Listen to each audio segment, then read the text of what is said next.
Hello বন্ধুরা, তোমরা সবাই কেমন আছো? নিশ্চয়ই ভালো আছো। এখন তো পুজোর সময় ভালো থাকতেই হবে। তো বন্ধুরা, পুজোর সময় সবাই তো কম বেশি কিছু কেনাকাটি করেছে, আমিও তাই তোমাদের সঙ্গে শেয়ার করার জন্য চলে এলাম। তো চলো দেরি না করে দেখিয়ে দিই আমি কি কি জিনিস কেনাকাটা করেছি। কুর্তি দেখো, পিঙ্কের মধ্যে রয়েছে, এটা হলো লিস্টটা। এটা তোমাদের দাদা আমার জন্য কিনেছে।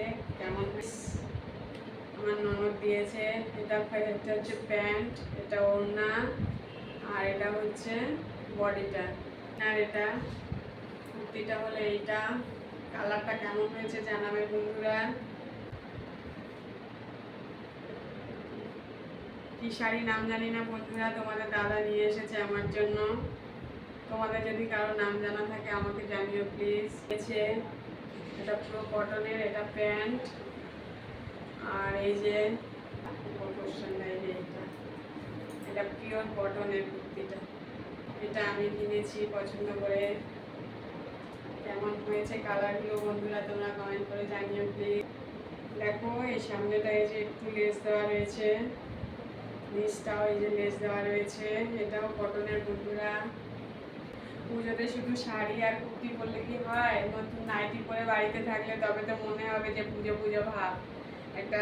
দেখো এটা তাঁতের শাড়ি একটা, এটা হলো নিচটা এই যে, আর এটা কোমরের দিকে থাকবে, এটা এই যে পায়ের দিকে। তাঁতের শাড়ি, এটাও তোমাদের দাদা নিয়ে এসেছে আমার জন্য। দেখো শাড়িটা, এটা আঁচল, এটাই বোধ হয় বডি।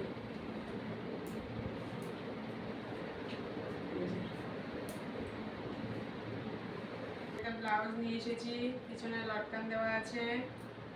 দেখো অষ্টমীর দিন এটা পরে অঞ্জলি দেওয়ার ইচ্ছা আছে।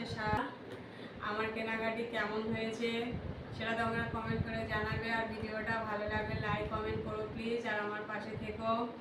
দেখা হবে অন্য ভিডিওতে। আজকের মতো টাটা।